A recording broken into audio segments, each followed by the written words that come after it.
It's Thad again at Willoway. Continuing on with some of our video for this series. We're in the hydrangea house. We've got a lot of stuff happening this time of year. You wouldn't think for mid-February. Everybody's kind of thinking everything's still dormant, it's winter. But actually at the nursery here, we're really busy with a lot of different things going on. We talked a little bit about grafting.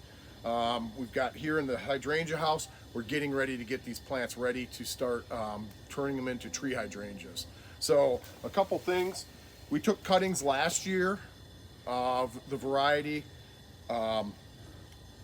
rooted them, put them into cell trays, and then we transplanted them in the summer, or early fall I should say, late summer, into a gallon or 2 gallon or whatever size we're working on here. And what we did is the rice hulls are for control of weeds, and what we're really looking for out of these plants is to get a good root system in it. This is all about root system. So we really don't care what the top looks like, because we're getting ready here in the next couple days. We're going to be coming in and doing what's called stumping, which means we'll come in and cut it very low. What we're looking to do is get some buds to break very close to the soil line, and then we'll run that up real hot. We'll turn the heat up in here and we'll run them up straight, so we'll get a straight stalk that comes up out of this, and it'll go real fast. We use a special easy up, and we'll cover that in some series as we go on. We'll kind of circle back to our tree hydrangea production, but we grow that up to a certain height, and then we start to build the head for the tree hydrangea. This is all on its own root, so everything, it's not a graft like we saw at the grafting houses. This is all going to be the hydrangea paniculata that we pick. We grow many varieties of this, so there's lots to choose from. So a couple other things to talk about with the tree hydrangeas. We'll circle back to this a few times, but it's real important to note that there's a process we do. Once we turn the heat up, we'll start to release biologicals. This is cucumis. They're left over from last year. We have a really extensive bio program in our tree hydrangeas. So we'll start out when after we stump them and turn the heat up. We're going to be using Andersonii, which is good for cold season. They're a little bit more, but we're targeting broad mite. We're also targeting 2-spotted mite that may have overwintered. When we turn the heat up, that they'll come out right away. We do a very rigid scouting program. These are scouted a couple times a week minimum. And then if we have hot spots, we apply the biologicals right to those areas to target, to minimize what we're doing for spraying.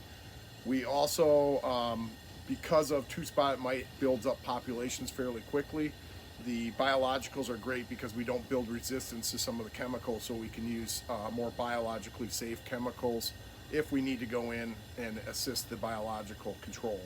So this is a project we've been building over the last 3 years, and we're probably 80% biologicals in production of tree hydrangeas here.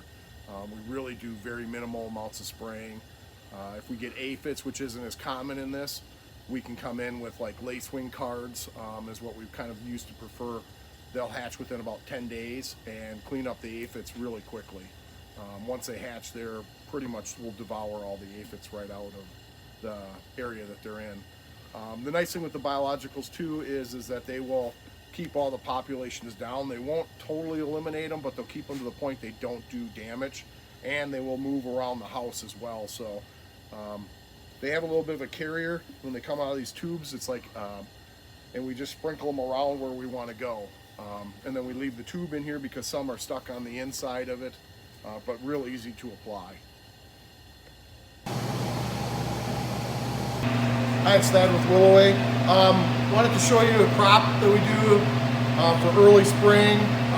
They're actually a little ahead of schedule this year because in December we ran about 7 to 10 degrees above normal. So we had to move our hellebore crop, most of it, into the cooler. As you can see, this camelots and really nice bloom, lots of buds. This blooms for a very long time. Excellent plant for early season. A lot of times when I was in Wisconsin, we'd have snow on the ground and this would be blooming still. So excellent, probably underused perennial, but lots of color. In Europe, they actually use it in lieu of poinsettias around Christmas time and it's ready. So we have a number of series. So we have Camelot, which is one of our series. There's Frost Kiss, purple. And so one of the things I also wanted to talk about a little bit is they have old foliage, and then you have the new foliage coming up through the middle with the buds. So the old foliage is fine. If it doesn't look nice, we'll trim it off. We usually clean them up a little bit, but we try to leave that older foliage on, which is thicker and more waxy kind of. So, but we're really excited about the root system. We've got a nice root system on them. They're ready to go. Great color in early spring. So wanted to make sure we talk about, we have our coolers ready with them. We have 2 actual areas of our cooler that's full of these in really nice shape. What I know about hellebores is they do need a slightly acidic soil, so it may be something you would amend the soil. They do like shade. They can take some sun. I don't recommend planting it in full sun. I would like a dappled shade because they do like a cool root system. Hi, it's Thad at Willoway.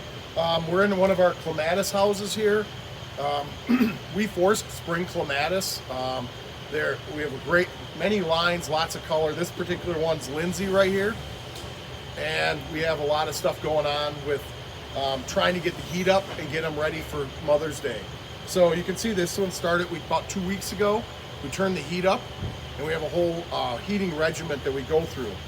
We did grow these from last year, and one of the things you can see is we got really good root system. So these things will spring up and go. Again, we got the rice hulls and fertilizer in there, and these things will just shoot up. We'll put a trellis on this and build it into a nice, and do several trims on it before it's finished, ready to go to you. But there's lots of colors, lots of selection in clematis. And they're just starting to wake up. You can see them here and there starting to peak up and come. So I'm kind of excited. The crop's really looking good. So make sure you talk to your salesperson and get orders. I think these things are going to fly out. You're looking at flowers upwards of this size, so really great for early spring sales and especially for Mother's Day. So.